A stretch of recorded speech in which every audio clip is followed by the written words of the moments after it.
from the studios of Postscript Media and Canary Media. Wherever in the world you're listening to this, there's a really good chance you've experienced an extreme weather event in the last week. This summer has been bonkers. My newsfeed is filled with images of floods wiping out cars and buildings in India, beach tourists getting evacuated from wildfires in Greece, fallow fields and dead livestock from abnormal rainfall in China. Right here in my backyard in New England, town centers wiped out by massive floods. And a heat dome spread out across the entire northern hemisphere, bringing us the highest global average temperature in the last 120,000 years. So with all this happening around us, we're going to do something a little unconventional for the moment.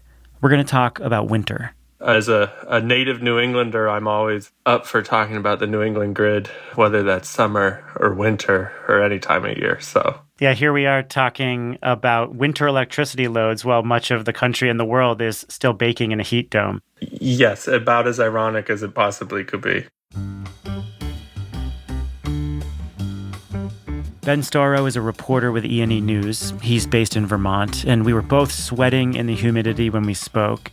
We'll get to the heat a bit later, which will tie this story together. But first, Ben has spent some time this summer focused on the health of New England's grid in the cold months because of a surprising trend unfolding across the region. A lot of people, state regulators, federal regulators, industry and environmentalists have been focused for a long time on the reliability of New England's grid, particularly New England's grid during the wintertime. Now, New England doesn't have its own fossil resources, so the region has historically been dependent on oil and natural gas imported from other regions of the country. Today, half of the generation mix is gas, but pipeline constraints have led to high prices and unscheduled power plant outages in the winter. The fear for a long time has been that we could have a winter where it was so cold that basically the pipeline capacity would run out and there wouldn't be enough gas to go around to keep our power plants running.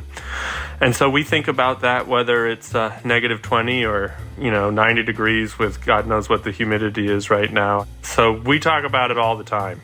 And there's one power plant at the center of these reliability concerns. It's called the Mystic Generating Station. It's the third biggest power plant in New England. It's just outside Boston. It was 3 miles away from my house in East Boston. I drove by it all the time when I lived there. And one unique thing about this plant is that it's served by liquefied natural gas, so it's not bound by pipeline constraints. But the plant has also come under economic pressure as shale gas made the economics of LNG less attractive. As time has gone on, Mystic has run less and less. A couple of years ago, Exelon said they were going to retire Mystic. And ISO New England, the grid operator here, they went to FERC and said, if this plant closes, we could have power outages. Long, mind-numbingly boring. FERC proceedings later, New England consumers basically are paying a subsidy and have been paying a subsidy the last couple of years to keep that plant open. But those payments are going to end next year. So that's a big part of why we're talking about this now.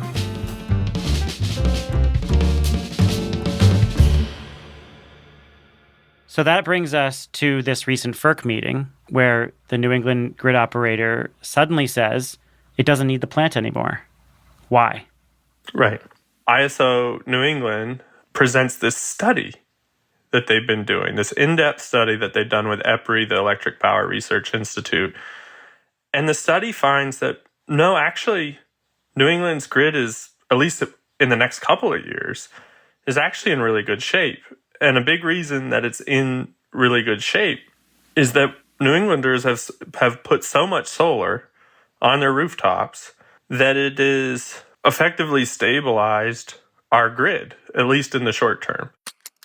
For years, rooftop solar was overlooked as a reliability solution in New England. But in a very sudden reversal, the grid operator says it's critical to keeping the lights on across the region. That was a finding that really blew people away. I mean, you could see, the FERC commissioners were very visibly surprised and wanted to know what has changed and changed so drastically in just a couple months. Like, how could this be? This is The Carbon Copy. I'm Stephen Lacey. This week, we'll talk with reporter Ben Storo about the value of solar in the winter and in the summer. First, we'll take a look at what's changed in New England, and then we'll turn our attention to Texas, where renewables have been critical for managing the grid during a sweltering summer that has brought record-breaking power demand. This podcast is brought to you by CorePower, an American manufacturer of battery cells for electric vehicles and stationary storage. CorePower founder and CEO Lindsay Gorel is a former executive in the mining industry, and he's working with local and national policymakers to grow a domestic industrial base for clean energy. What the United States has lacked over the last 30 years is developing our own U.S. manufacturing. I think you have support across the board for that, and I think it's phenomenal. Stay with us to the end of the show. We'll have an interview with Lindsay about the value of public-private partnerships in clean energy manufacturing. The Carbon Copy is supported by Fish Tank PR. In this turbulent and exciting energy transition, your approach to communicating with journalists, investors, and customers must evolve. Whether you need to position yourself as a thought leader in between project announcements or translate complex ideas and technologies into tangible, compelling content, Fish Tank can help. To learn more about Fish Tank's approach, visit Fish Tank PR. That's FISCH Tank PR. And if you're looking for your next role in PR or media relations, check out Fish Tank's open job listings. The Carbon Copy is brought to you by Savant. No home can be truly smart without smart power. Savant Power Systems let you monitor, store, and control your home's energy, putting the power to live comfortably and sustainably in your hands. The award-winning Savant app tracks real-time energy production to enable maximum efficiency during blackouts and peak energy pricing periods. The Savant Power System. Focus your energy. Learn more at savant.com, SAVANT, savant.com. New England's grid has its own idiosyncrasies, but it's followed a similar pattern to the rest of the country. Over the last decade and a half, aging coal, nuclear, and oil-fired units have been retired. And in some regions, renewables have filled in the gap along with gas. But in New England, because of interconnection constraints and lots of NIMBYism, gas has pretty much filled in the gap, not utility-scale wind and solar. We're this region that says it really, really cares about climate change. And you look at the state goals and what the states say they want to do. And then you look at their record of actually bringing clean energy online, and it's not good. It's not a good record overall. In terms of utility scale renewable resources, I mean, we pretty much are behind everybody. The one bright spot is rooftop solar.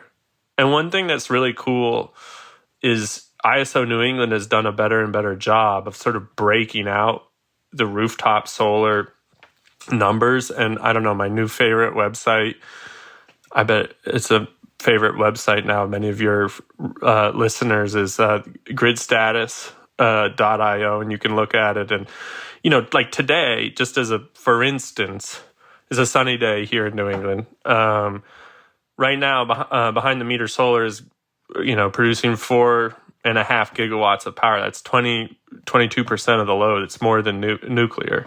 So the one sort of bright spot in this clean energy picture in this part of the country, at least to date, is behind the meter solar. So year after year, you have these borderline panics about resource availability in winter. And then suddenly you have this finding that rooftop solar can shave enough demand to shut down the region's third biggest fossil power plant. And that even surprised the CEO of the independent system operator. So why are we seeing this seemingly sudden turnaround on the value of solar in New England when we've known the value of solar in other areas of the country and we've seen this growth in the region?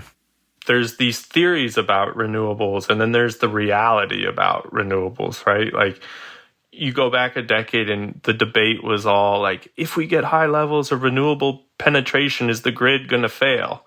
Like that's where we were a decade ago. And of course, it seems like SPP, the grid operator in the Great Plains, like every year is setting new records for, I don't have the numbers off the top of my head, but like just the vast majority of the system is running off of renewables. The story of what we've been told renewables can do and the reality of what they can do are two different things. And I think one of the interesting things here was when I talked to the state utility regulators, I think they felt a sort of a sense of validation at some level. There's been some tension between the state utility commissions and the grid operator. The grid operator's regulated by FERC, so the states have wanted them to move faster on clean energy than the grid operator was moving. But one of the things that they asked for in specific was a study like this that really got into the sort of nitty-gritty of how the grid is actually working. And when ISO New England did that, it produced this finding. I think that's sort of how we got to where we are today. Absolutely. I think that's spot on. And what we found in grids around the country and around the world is that we're able to accommodate way more renewables than ever thought possible. And now most serious people who are studying this say we can handle on a lot of grids 80% renewable energy. But the reality is that we actually don't need that much renewable energy to have a huge impact on prices or on reliability, as we see in New England. Like a fairly modest amount of rooftop solar, even though it's a really dominant form of renewable energy in the region, it's a fairly modest amount of solar provides this potentially enormous benefit in the wintertime. So, I think a lot of people are learning that these engineering challenges aren't as great as previously thought. I bet, one thing I'm sure you've heard over the years when you talk to, utilities and whatnot, that they'll bring up this example of like a long period of time where it's cloudy and the wind isn't blowing, and they'll say, what is going to fill the gap in those moments? And one of the interesting things about this study is what ISO New England did. They went back through the record, the historical record, and they found like the worst weather events, winter weather events that we'd ever had, and then took the current grid and put that over those weather events. So like they were able to say there was a cold snap in the 60s, and this is what the wind speeds were, and this is how much sun there was. And what they found is even when renewables aren't generating a lot, just a fraction of their potential capacity, they're giving the grid something. And that's actually pretty important, because the interplay here in New England is these gas plants that we keep talking about as a sort of a reliability buffer. They've all installed oil-fired backup. They have oil tanks on site. So if the spot price for gas gets really high or the pipeline got constrained, they can switch over and start burning oil. And what that means when you've got even a little bit of renewables is you have to burn less oil. And your reserve margin, the oil tank is basically your reserve margin. And you're stretching it out longer and longer because you're not having to burn it. And so it's just a long way of saying what that story about renewables and the reality is a little different. So in considering the role of rooftop solar here, one of the takeaways of your story was we just need better forecasting for distributed generation that often sits behind the meter, on the customer side of the meter. And that's a theme that's consistent across the U.S. So as you talk to experts for this story, what are they telling you about the value of distributed resources and the insufficient ways that we calculate that value? I think one of the most interesting things was I spoke to utility commissioners from Maine and Connecticut for the story, and what they both said is this study makes it so much like we're trying to figure out how to value all these different resources, both to solve our reliability challenges and to solve our climate challenges. And this study really helps us place a value on that in a way that maybe we wouldn't have been able to do before. It was a reminder to me that we really need to dig in to the data and to the facts about how this transition is unfolding, because summer reliability, that makes sense. I don't think you have to explain that too much in depth. Solar winter reliability, I think that's a little counterintuitive for a lot of people. So I thought that was what was sort of an interesting data point in this wider national conversation that we're having about reliability during the energy transition.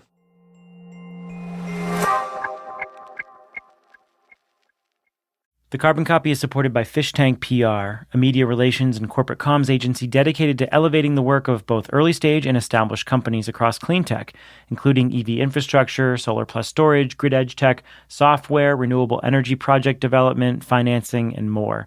When you're looking for a PR firm, not many of them discuss transparently what drives results. Fish Tank has been in the clean tech industry for more than a decade and is able to use deep expertise to simplify messaging, collaborate effectively with clients, and consistently engage journalists. To learn more about Fish Tank's approach to clean tech and the services they offer, visit Fish Tank PR. That's FISCH Tank PR. And if you're looking for your next role, check out Fish Tank's job openings. The Carbon Copy is brought to you by Savant. With the launch of its intelligent power system, Savant is redefining what it means to own a truly smart home. The new Savant power system features the ability to monitor, store, and control electricity from the grid and solar to optimize everyday energy efficiency, offset peak utility costs, or maximize stored power to keep your family comfortable and safe during grid outages. The award-winning Savant app displays your energy production and consumption in real time and allows for easy-to-use control and hands-free automation. Plus, the system's scalable design means you can start small and expand as your needs change. When you're in control of your home's energy, the power to save on energy costs while protecting the environment, it's in your hands. The Savant Power System. Focus your energy. Learn more at savant.com, SAVANT, savant.com.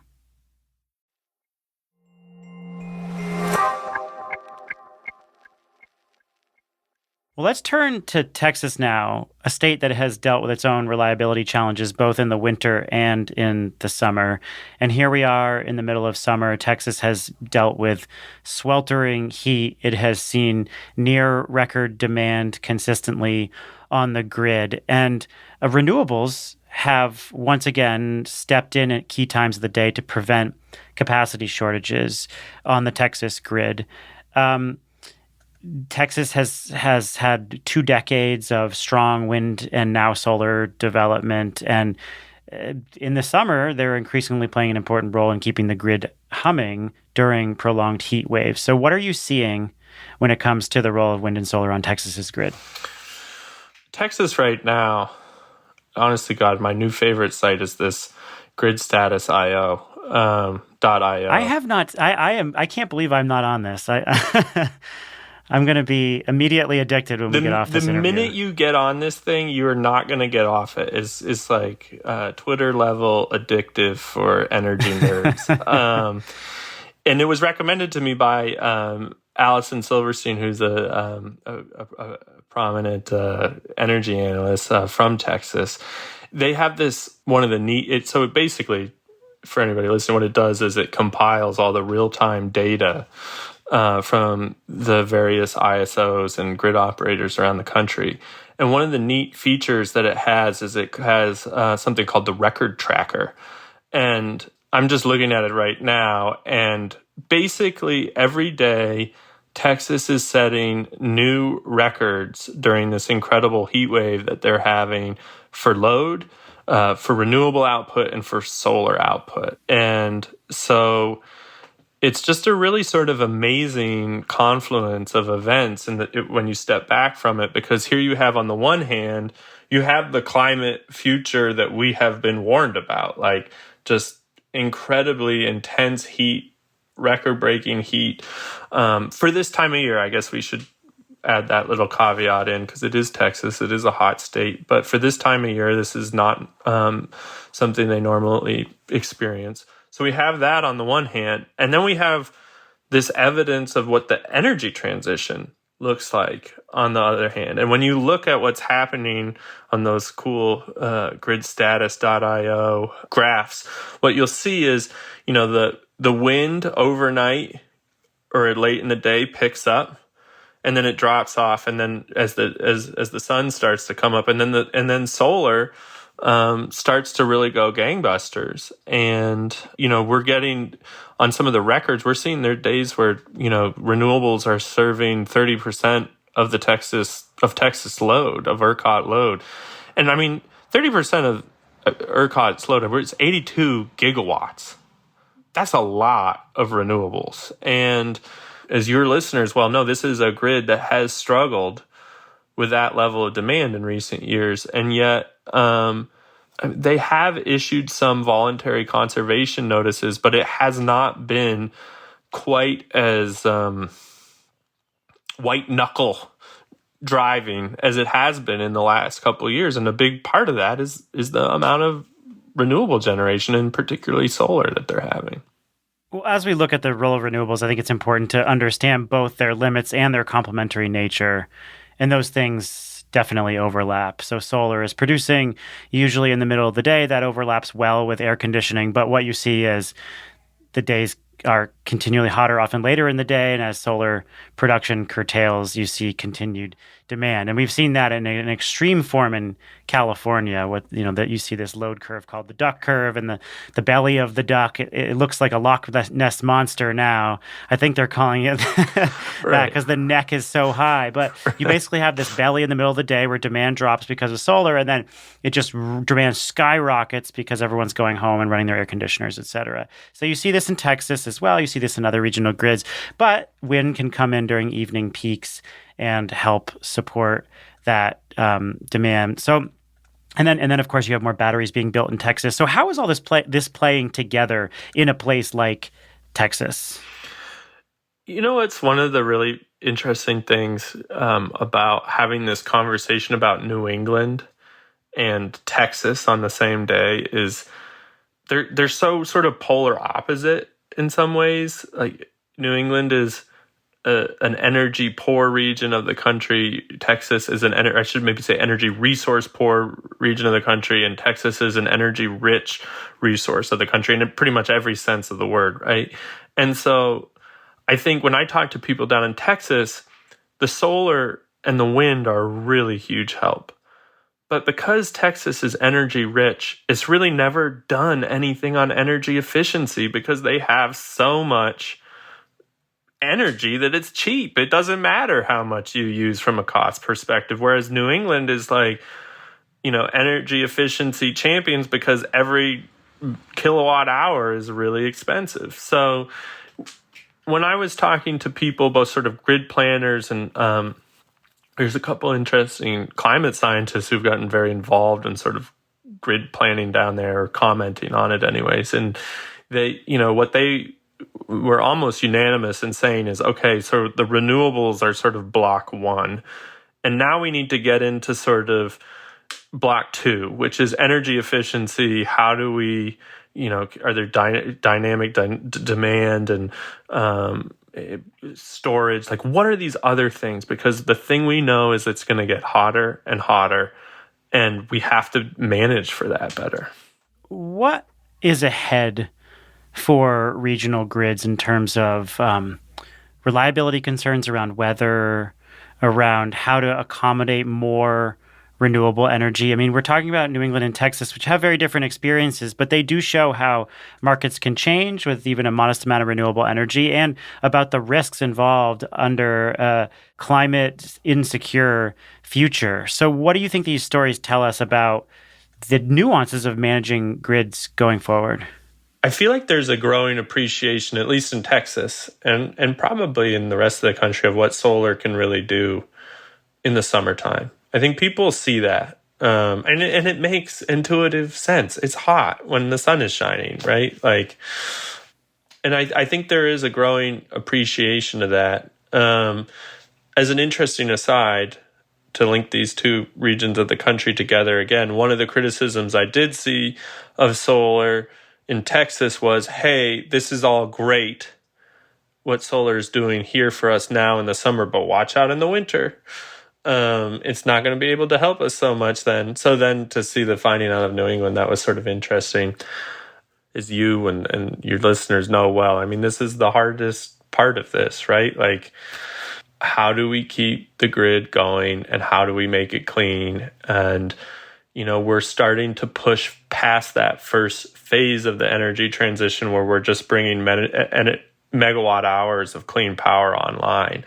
And we're not really to the upward bounds of like, we're not to 50 or 60% renewables yet, but like we can sort of see that coming, and it brings all of these sort of interesting, probably the most complicated questions, which are like, how do you phase out these fossil resources that we're still relying on and we know are going to go away, but we need them for a little while longer. And like, we need to like probably give them some incentive to stick around, but we don't want them to stick around too long. And like, that's, I think, really the challenging question that is ahead of us. Yeah, we should also note, as an aside, that wildfire smoke here in New England has drastically cut solar power production. So none of this is easy to model out. No, I mean, I have to say, as a aside on that, it's just, I used to live in Wyoming and was well accustomed to forest fire smoke, and just seeing it here in New England is something that I frankly never thought I would see. It's just sort of mind-blowing. Ben Starro, a reporter for E&E News, thank you so much.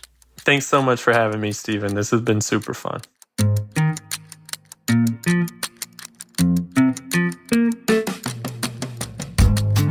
And that's going to do it. The Carbon Copy is a co-production of Postscript Media and Canary Media. This episode was produced and written by me with help from Dalvin Abawaje. Sean Marquand is our engineer. Original music came from Sean, who wrote our theme song, and from Echo Finch and Blue Dot Sessions. Postscript Media is supported by Prelude Ventures. Prelude is a venture capital firm. It works with entrepreneurs and supports companies across advanced energy, food and agriculture, transportation, logistics, advanced materials, manufacturing, and advanced computing. Thanks for giving us a holler on social media and hooking us up with a rating and review on Apple or Spotify. Lots of people need to hear about the energy transition. There's so much cool stuff happening, and the more you help us out, the more people find this show and get inspired and figure out what's really going on. I'm Stephen Lacey. This is The Carbon Copy. We will catch you next time.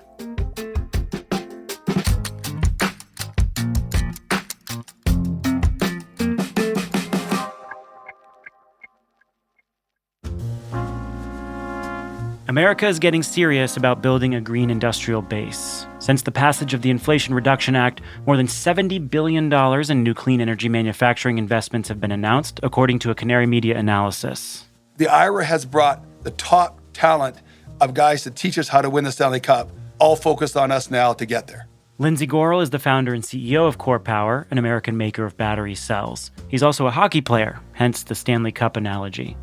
Core Power is building a gigafactory in Arizona, and Lindsay is heartened by the surge in policy support at the state and federal level that make factories like that possible.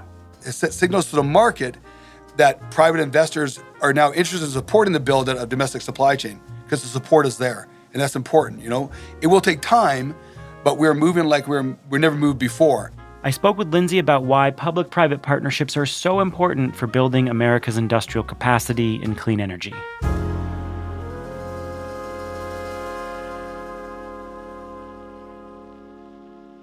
So wrapped up in this green industrialization strategy that the Biden administration has been pushing is this idea, which is a very long established idea, that we need public-private partnerships in order to build new industries. This is core to your business model. Talk about what public-private partnerships are that are helpful in your view, and why they're so vital to catalyzing these kinds of investments. When you're trying to generate an entire industry that doesn't exist in the country today, which it basically doesn't exist today, and the best way to do this is public-private partnership. And what I mean by that is with public support, when you have the government behind on either lending or different types of IRA reports that if you build it a certain way, then there'll be a credit given to the end user, so a person buying an EV spends less on a car. All that reduces the risk from private funding. So because the risk on private funding is lower, more private funding also comes into the space. So now you have public and private funding, a lot more money coming a lot quicker than would normally happen in an industry that was going from infant stage to to a mature stage. But what's good about that, it allows the industry to grow quickly, and once mature, public support and public economic support can be reduced and private funding takes over. So what this has done has allowed to take an industry that is barely existing in this country to grow rapidly with the combination of private public, but over time public will fall off and private it'll be all private. So I think this, I think also the fact that we're focused on U.S. manufacturing is a great thing for the country. If we do succeed in 5 years or a little bit beyond that, what does the clean energy manufacturing ecosystem, or specifically the battery manufacturing ecosystem, look like? Well, I think if you can develop the cell manufacturing plants, which is what we're a cell manufacturer, and then all the upstream supply chain, there's enough minerals in North America to supply United States need for this type of industry for the next 100 years. If you want to get to electrification, you want to support the grid needs a lot of support on energy storage side, EV needs a lot of support on the cell side, all that will be available, and then you don't have to worry about any type of disruption from outside. Is it fair to say you're optimistic about America's manufacturing future in clean energy? I am optimistic, yes. Very optimistic. And I think we're moving in the right direction. There's always going to be bumps and bruises along the way, but I think we're moving in the right direction. And I think everybody down deep believes in the same thing, that we all want to build a great country, everybody can have a great life and all that kind of stuff, right? Well, Lindsay, thank you so much. You're welcome, Stephen. Great to talk to you, man. Again, Lindsay Gorel is the founder and CEO of Core Power. To learn more about Core Power's investments in American industry and workers, go to corepower.com/carbon copy. That's KORE power.com/carbon copy.